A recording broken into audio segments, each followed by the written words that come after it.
Hello everyone, Silverstruck here. Welcome to the Silverstruck channel. In this video, I'd like to talk about silver stacking options for silver that's $30 an ounce or more, which is what we have in the silver marketplace today. No one can tell you where silver is going to go, so there's no way to know if silver will be $35 next week or $25 or anywhere in between. I can't tell you where the market's going to go. I can only react to the market as it moves. So if you've been a stacker for a long period of time, you may not be in the mood to pull the trigger on, say, a generic silver purchase at $30 an ounce or more. I know I'm not a buyer for generic silver right now. I'll wait for a drop in price or a pullback, but I want to stay in the game. And if you want to stay in the game too, what is there to do? There's one strategy that I do employ quite a bit when we have silver elevated in price, and that's collectibles. Now, that word gets tossed around quite a bit. What does it mean to be a collectible?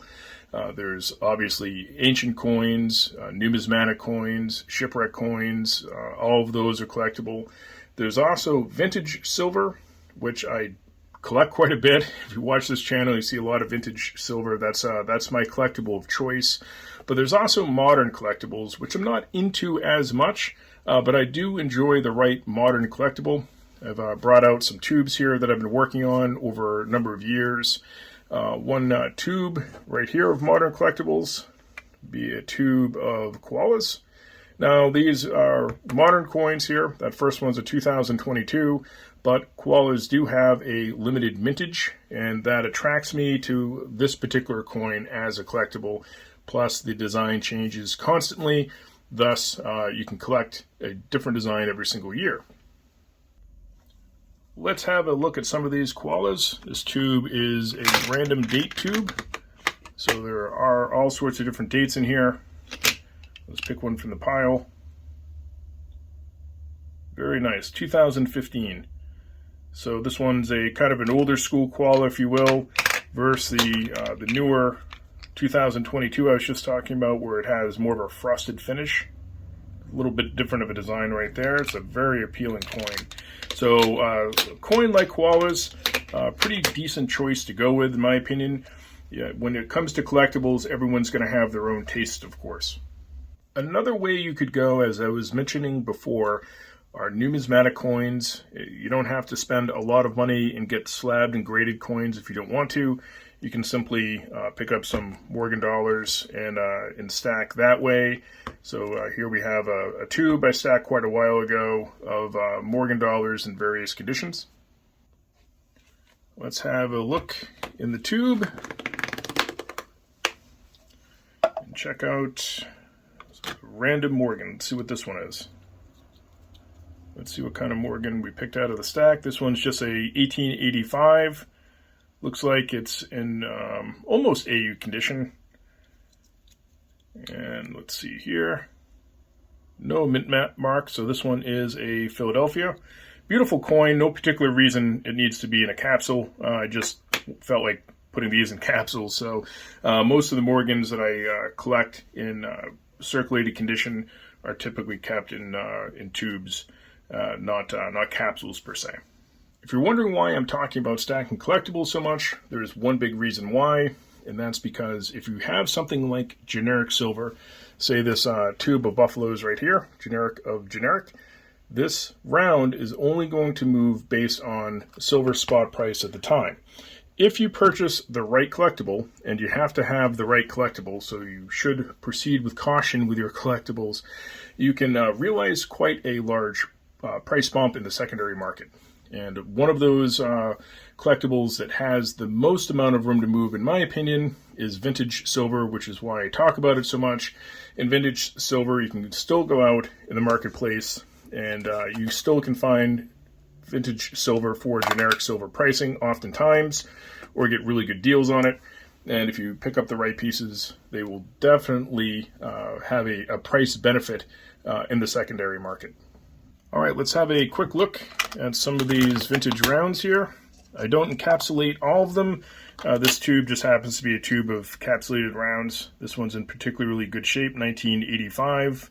Honest value never fails. These are really collectible, all sorts of different dates. and also undated rounds. And we have a lot of greatest hits in here, some Sunshine, the US Assay rounds, some A-Mark.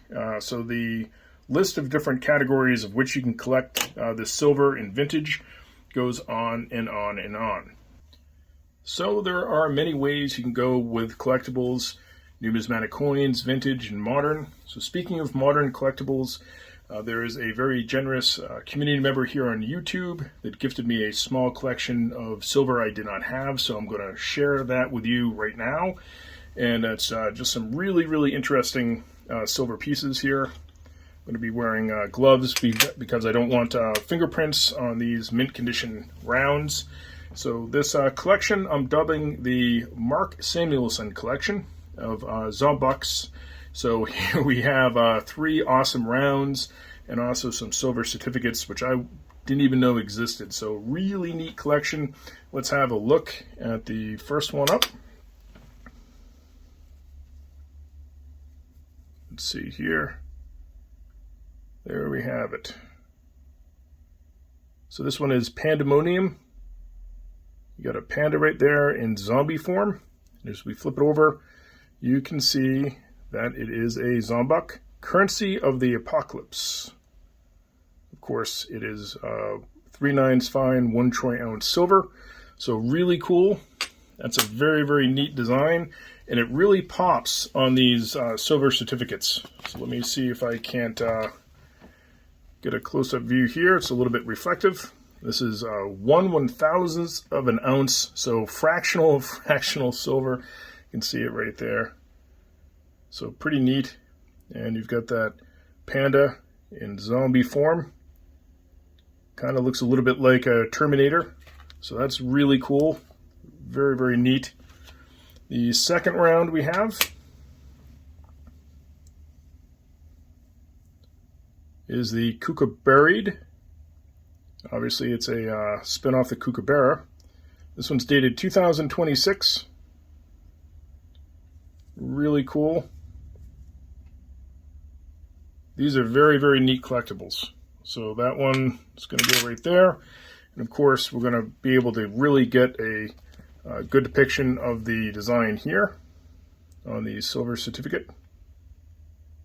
I like the detail in these certificates. They're really, really neat.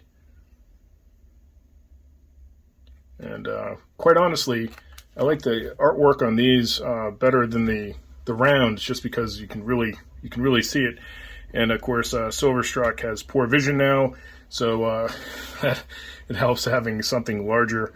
That's one of the reasons why I like Morgan dollars. They're larger, so I can see them better.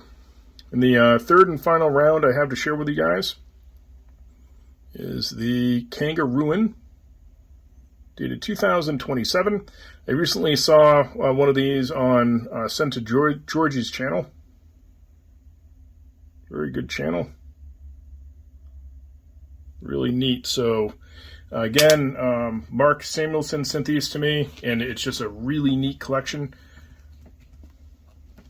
Really, really neat. Let's have a look at the design here. The kangaroo.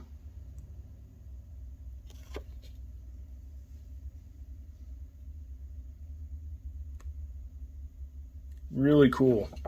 So this is another way you can go with some modern collectibles with stuff like this. The Zombuck rounds, really, really neat stuff. All right, so I'm going to leave you with a final view of this very scary Zombuck panda gifted to me by Mark Samuelson. This has to be, I think, my favorite of the 3 different designs. So stacking collectibles instead of generics at a $30 silver price level, you have to let me know what your thoughts are in the comments section. And as always, thank you so much for watching.